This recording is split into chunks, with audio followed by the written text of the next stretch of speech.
Hello, welcome to Washington Talk. I'm Young-Gyo Kim. North Korea submitted its first voluntary national review to the United Nations and claimed the continued sanctions are among the main obstacles that are blocking North Korea from achieving a sustainable development.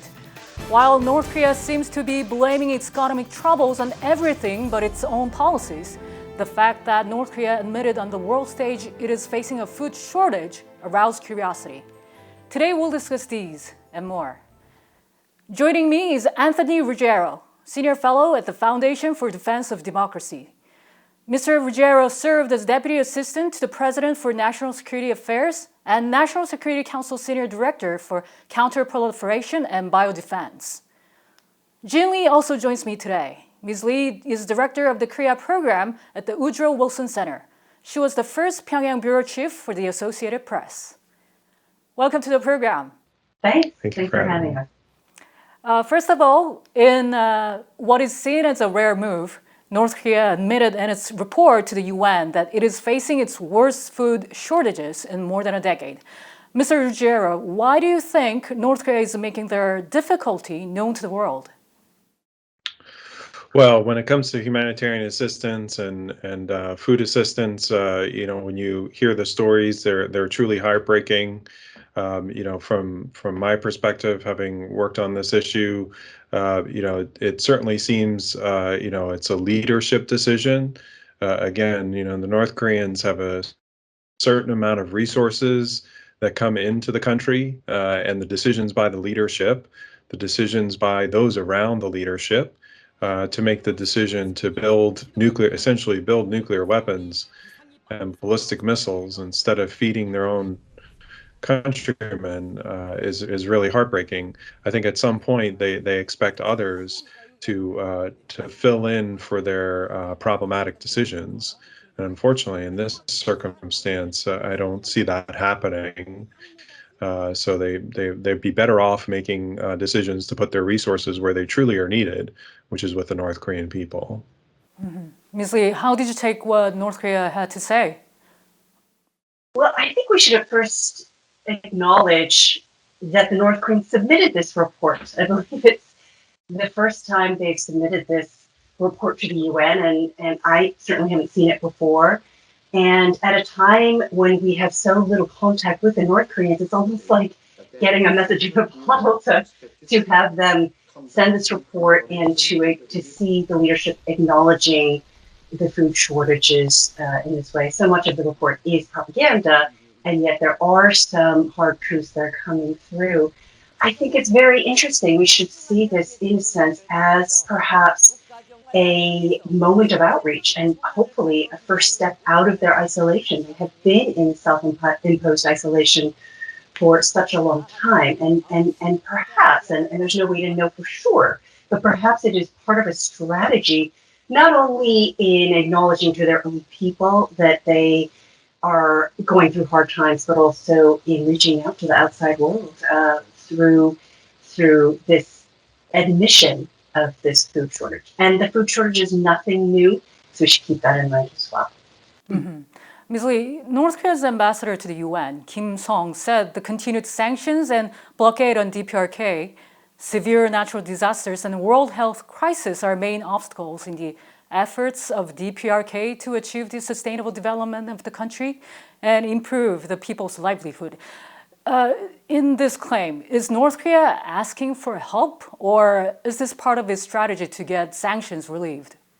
Yeah, that's very interesting. The way you've described it, the regime's narrative is always to blame forces beyond the leadership's control, to blame others for its suffering, when in fact it's its own policies that are largely to blame. I mean, it is true that they did not benefit from, they suffer from a terrible situation in terms of the climate, but most of the agricultural decisions and policies that they've made are their own. And then the decisions to invest in a nuclear program that brought on those sanctions, those are their own decisions. They certainly don't tell the people that. You will never hear that when you're inside North Korea. It's always painted as this hostile policy that was led by the United States, and then it's unilateral. So the regime inside the country never takes the blame for the decisions that have brought on these sanctions. And so it is a lot of propaganda, a lot of messaging, and a lot of trying to shape the narrative to their benefit. But I do think it's also a way to signal that maybe there's a potential opening here to engage the North Koreans, and that this is one way perhaps to reach them and bring them out of that isolation. Right. Mr. Ruggiero, what is your thought? What is North Korea trying to say here?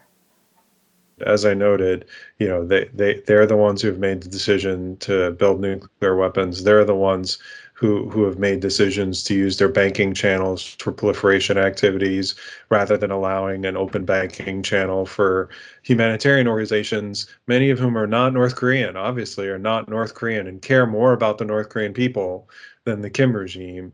The quickest way is not submitting a UN report or something else. The quickest way is for the regime to give up its nuclear weapons program and its ballistic missile program. That's been offered to them multiple times. They were offered substantial benefits in the Trump administration. I'm sure if they engaged in a similar negotiation with the Biden administration, they'd get substantial benefits in return, and then they could finally move their country in the right direction, as opposed to when you compare North Korea and South Korea, you see the divergence of the two countries is quite stark. But that's really where North Korea is now. It's not so much about the specific question of food shortages or humanitarian assistance. Are they willing to continue down this path, which has nothing but suffering for the North Korean people and eventually for the elites? I mean, I'm sure we're all seeing what's happening in Cuba. It's happened in other countries, that at some point the people get fed up, and governments such as North Korea's have to make different decisions. But Mr. Ruggiero, it seems like the North Korean regime is blaming its difficulties on everybody but themselves. How have sanctions really affected the North Korean economy so far?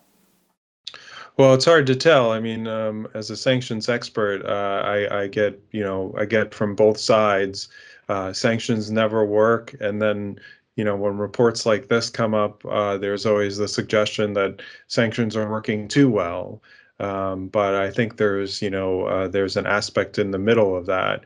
You read the UN panel of experts report, and it's clear that the North Koreans are evading sanctions through selling commodities and buying materials, none of which they're using again for the North Korean people. And it's clear that the sanctions need tightening in the sense of making sure that it doesn't go to their nuclear missile program. But again, sanctions across the board, U.S. sanctions, UN sanctions, have carve-outs for humanitarian assistance. The problem when it comes to the Kim regime is that when you provide that kind of assistance or that kind of channel, Kim regime abuses that and then uses that channel for proliferation activities or other prohibited activities, which then hurts the North Korean people. Ms. Lee, the contents in the report that North Korea submitted seemed to be in line with North Korean leader Kim Jong-un's recent warning to the North Korean people that the food situation is now getting tense. You mentioned this a little bit earlier, but could this all be some political groundwork for the talks with the U.S.? Yeah, every time we see the leader speak or the leadership speak, I look at both the domestic intent and domestic audience as well as their foreign policy strategy. So I try to, because they're always trying to target both the people and the outside world. And I think with this statement, Kim Jong-un is acknowledging to his own people that he sees their hardship. It must be at a point, and again, we're not there. So it's hard for us to see how difficult things are, and the propaganda, the state media don't reflect that reality. And I can tell you that even in the best of times, it is extremely difficult for the average North Korean to get food on the table, to get medicine. It's just with the power outages, the lack of clean water, the lack of medicine, the lack of a good diet, it's tough all the time. And so I can't imagine how tough it's been with this border closure since January 2020. And so perhaps at this point, for him to acknowledge it like that, he just can't gloss it over anymore. And then I think also by acknowledging the food shortages and hardship publicly, he can then explain and justify the eventual acceptance of outside humanitarian help after he has said, we're doing fine, we can survive on our own. So I do sometimes look at whether these signals and these statements are setting the ground for eventual outreach, and I hope so. The U.S. State Department has stressed the troubles North Korea has are of its own making, saying the regime continues to exploit its own citizens and divert resources from people to build up its unlawful nuclear and ballistic weapons programs. But Mr. Ruggiero, wouldn't North Korea's current situation provide all the more reason for the U.S. to make an effort in starting a dialogue? Well, just on what Ms. Lee was saying, but I think when it comes to humanitarian assistance as well, the other point we haven't talked about is COVID-19, right? And there's probably the COVID-19 pandemic in North Korea that they're ignoring, or at least to the outside world ignoring. That's another set of assistance that could be potentially available. But all of this assistance, the real question, as all three of us know, is will the Kim regime allow that assistance to go to the North Korean people? And so, certainly, I think there's not a person on this planet, perhaps other than in the Kim regime, that wouldn't want to help the North Korean people. But it's hard for us, when many of us have been doing this for a long time, that we know that, when we set up all these, there's many NGOs, as I mentioned earlier, many governments, foreign governments, happy to provide that assistance, but without some kind of guarantee that it would go to the North Korean people, that becomes a serious problem. In terms of whether this is a signal for negotiations, we never know. But, I'm sort of a simple person in the sense of they don't have to send a complicated signal. They have a channel in New York that they can answer. They have other multitude of channels that they can either directly or indirectly to the United States get a message to us. The challenge, of course, is that, as we said during the six-party talks, a lot of times there was a debate over the size of the table rather than the core question of, is the Kim regime ready to give up its nuclear weapons program and its ballistic missile program? If the answer is no, it doesn't matter how they send the signal. There's not going to be any success, and the sanctions will remain. And frankly, there's a chance that they would increase. And so if they're looking for a way out of this, if they truly are, the way out of this is to make that decision to roll back those programs. And until they do that, any of these signals are going to be sort of lost amongst other issues that certainly are taking a higher priority.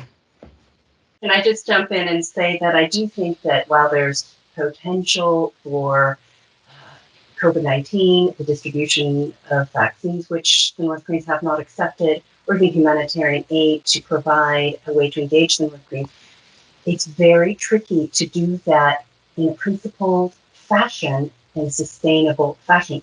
What the North Koreans would want is for us to just hand things over to them to handle and to distribute as they see fit.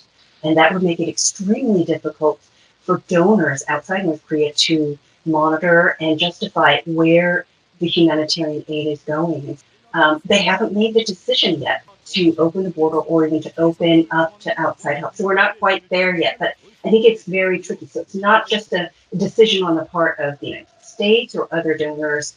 It is a decision that the North Koreans have to make, to agree to stick to and adhere to and maintain and follow through on all those delicate requirements of monitoring and accountability that come with accepting aid or vaccines or any other type of help.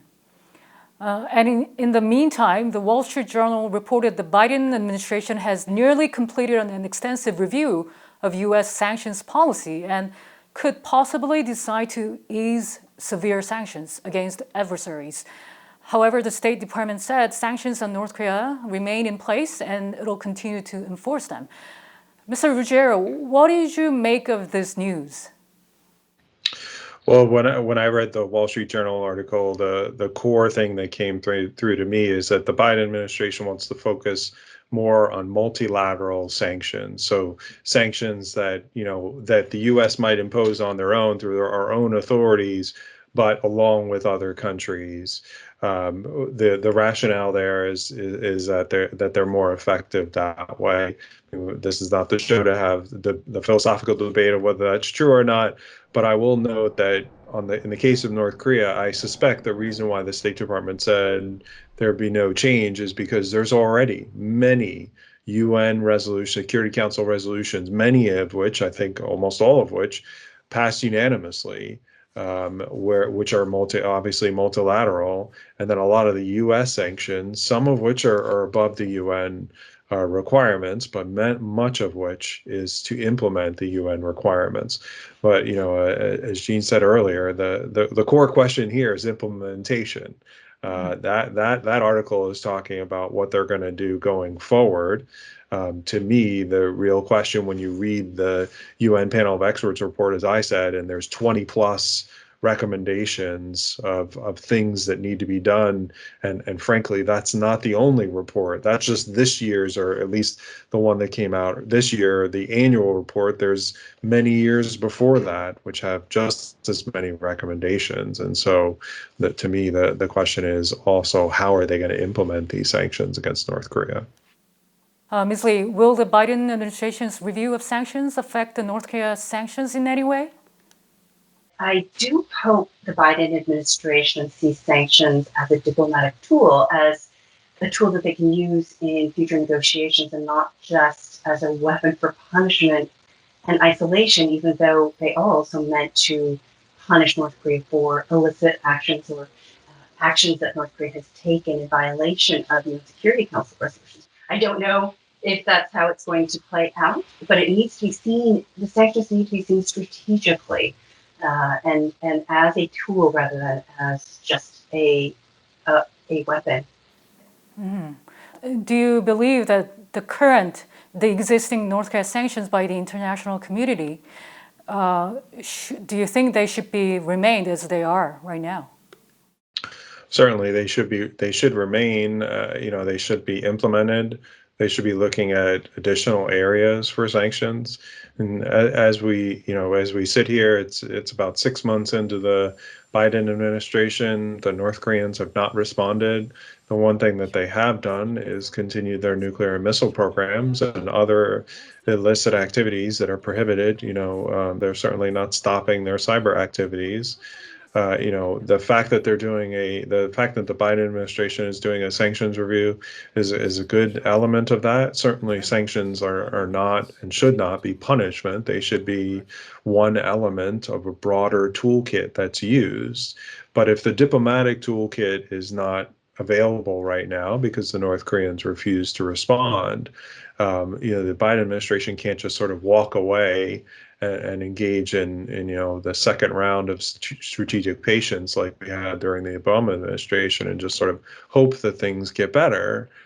You've got to engage, and certainly Sung Kim is engaging other countries outside of North Korea.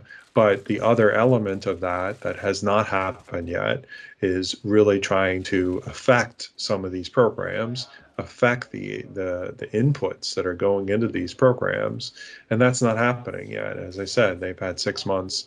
Now's the time for them to start getting off of this and start to enact the implementation and additional sanctions that are necessary. And then when you do get to the table, as was noted, then that's what could be traded. But again, it goes back to the other side. We're not going to buy Yongbyon again. They've tried to sell us that multiple times now, but we're smart to their game, and they're going to have to come bigger than that, and they're going to have to be willing to get rid of their nuclear weapons program. And that's the core question for them. Are they ready for that? They were not a couple of years ago. We'll see if they are during this administration. So part of the challenge for the Biden administration will be to rebuild some of the relationships or re-engage some of the other partners or UN member nations that are key to enforcing sanctions so that they are effective.